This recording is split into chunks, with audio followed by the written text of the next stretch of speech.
ஆனந்தரங்கர் கண்காட்சி.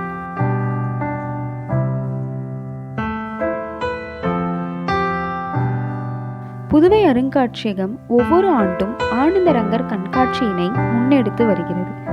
இவ்வாண்டு ஆனந்தரங்கரின் 315வது பிறந்த நாளினை முன்னிட்டு கண்காட்சியானது புதுவை அருங்காட்சியக ஆராய்ச்சி நூலகத்தில் நடைபெற்றது.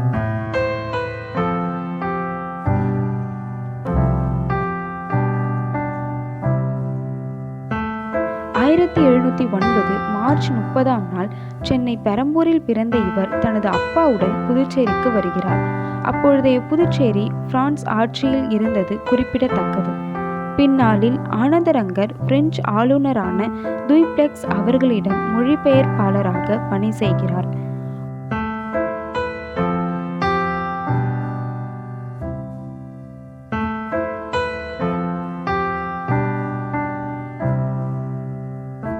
ஒவ்வொரு நாளும் நடக்கும் செய்திகளை குறிப்பாக எழுதி வைக்கும் பழக்கமுடைய இவர் 1736 முதல் 1761 வரை கிட்டத்தட்ட 25 ஆண்டுகள் புதுச்சேரியில் நிகழ்ந்த பல வரலாற்று செய்திகளை ஆவணமாக தனது நாட்குறிப்பின் வழி தந்திருக்கிறார்.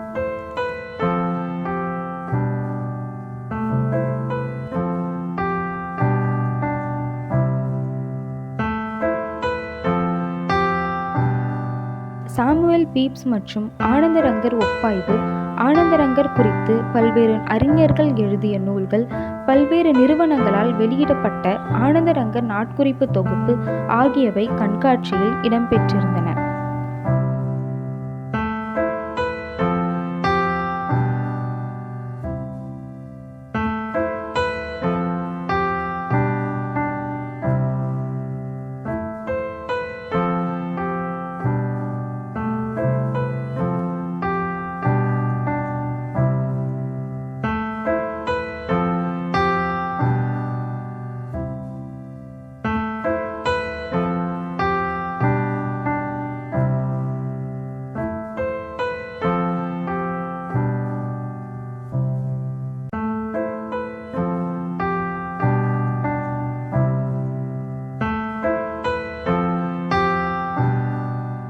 பல சான்றோர் பெருமக்கள் பார்வையிட்ட இக்கண்காட்சியினை கலை பண்பாட்டுத்துறை இயக்குனர் மதிப்புயர் வி. கலியபெருமாள் ஐயா அவர்கள் திறந்து வைக்க ஆனந்தரங்கர் அவர்களின் குடிவழி மரபினர் சிறப்பு அழைப்பாளராக கலந்து கொண்டனர்.